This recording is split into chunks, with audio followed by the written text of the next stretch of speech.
नमस्कार। आधुनिक भारत के इतिहास से संबंधित यह अगला वीडियो आप प्राप्त कर रहे हैं। आज हम जानेंगे कर्नाटक का द्वितीय युद्ध। साथियों, कर्नाटक के द्वितीय युद्ध का कारण कर्नाटक और हैदराबाद में उत्तराधिकार की लड़ाई से जुड़ा हुआ है। साथ ही अंग्रेज और फ्रांसीसी इस उत्तराधिकार की लड़ाई में बढ़ चढ़कर हस्तक्षेप करते हैं।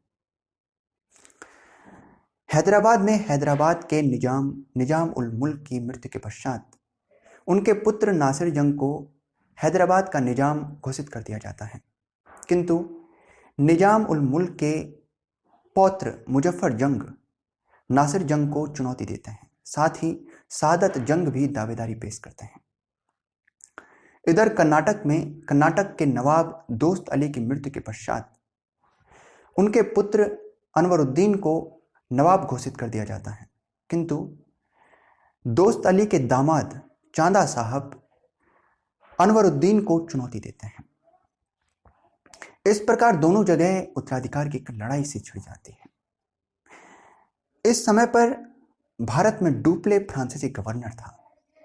डुप्ले मुजफ्फर जंग के साथ यह प्रस्ताव रखता है कि वे मिलकर चांदा साहब को कर्नाटक की गद्दी पर बिठाएंगे। इसके बाद चांदा साहब के सहयोग से वे मुजफ्फर जंग को हैदराबाद की गद्दी पर बिठाएंगे। डुप्ले और मुजफ्फर जंग मिलकर चांदा साहब की सहायता करते हैं और कर्नाटक में अनवरुद्दीन पर हमला कर देते हैं, युद्ध छेड़ देते हैं। यह अंबूर का युद्ध था जो बेलोर के निकट हुआ। इस युद्ध में अनवरुद्दीन को मार दिया जाता है। अनवरुद्दीन का पुत्र मोहम्मद अली तिरुचिरापल्ली भाग जाता है। यूं तो अनवरुद्दीन के साथ अंग्रेज खड़े थे, किंतु क्योंकि वे इतने सक्रिय नहीं थे, इस वजह से अनवरुद्दीन हार जाता है। इस प्रकार कर्नाटक की गद्दी चांदा साहब को प्राप्त हो जाती है।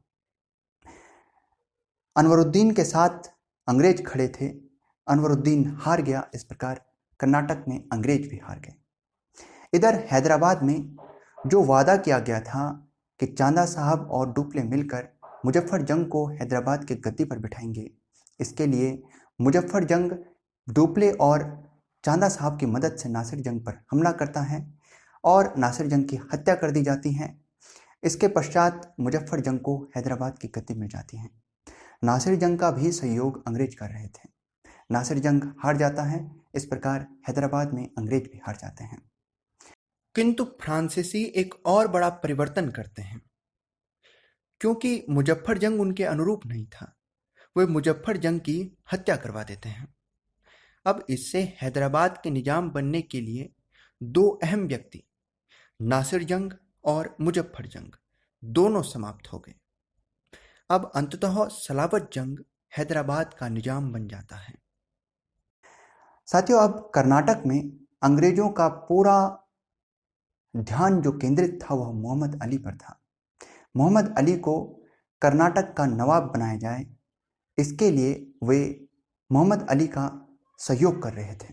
मोहम्मद अली जो तिरुचिरापल्ली में था, इसके लिए अंग्रेजों ने अपनी एक सेना को तिरुचिरापल्ली मोहम्मद अली के सहयोग के लिए भेजा।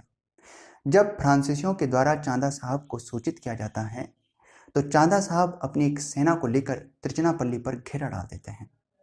इस घटना को तिरुचिरापल्ली का घेरा कहा जाता है। इस समय भारत में अंग्रेज गवर्नर सैंडर्स था। कंपनी के अंतर्गत एक क्लर्क रॉबर्ट क्लाइव, इस नाम को आप याद रखें, यह नाम आपको आगे जरूर दिखेगा। रॉबर्ट क्लाइव सैंडर्स को अपनी एक योजना बताता है। इस वक्त पर चांदा साहब तिरुचिरापल्ली में सेना के साथ घेरा डाले हुए हैं। वहां कर्नाटक की राजधानी अर्काट में क्योंकि कोई महत्वपूर्ण व्यक्ति नहीं है, इसलिए हमें एक दूसरी सेना के साथ अर्काट पर हमला कर देना चाहिए। सैंडर्स रॉबर्ट क्लाइव को सेनापति बनाते हैं और अर्काट पर हमले के लिए भेज देते हैं। रॉबर्ट क्लाइव अर्काट पर घेरा डाल देता है। इस घटना को अर्काट का घेरा कहते हैं। जब चांदा साहब को यह पता चला तो वह अपने पुत्र के साथ एक सेना को अर्काट भेजते हैं। यहां विषम परिस्थितियों में भी रॉबर्ट क्लाइव 50 से अधिक दिनों तक टिका रहता है।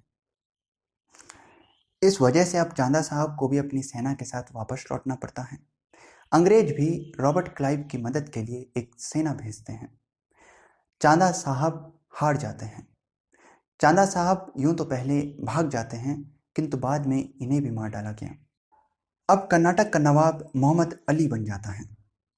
वहां फ्रांस भारत में फ्रांसीसी गवर्नर डुप्ले को वापस बुला लेता है। फ्रांस इसलिए डुप्ले को वापस बुलाता है क्योंकि उनका मानना था कि भारत में डुप्ले की नीति और फ्रांस के लगातार युद्ध में उलझे रहने की वजह से फ्रांसीसी कंपनी को नुकसान हो रहा है। नए फ्रांसीसी गवर्नर के तौर पर भारत गोडेहू को भेजा जाता है। गोडेहू भारत में शांति के लिए आया था। गोडेहू ने अंग्रेजों के साथ एक संधि की, पांडिचेरी की संधि, और उन्होंने यह स्वीकार किया कि भारतीय राज्यों के आंतरिक मामलों में वे हस्तक्षेप नहीं करेंगे, इससे उनमें आपसी लड़ाइयाँ पैदा हो रही हैं।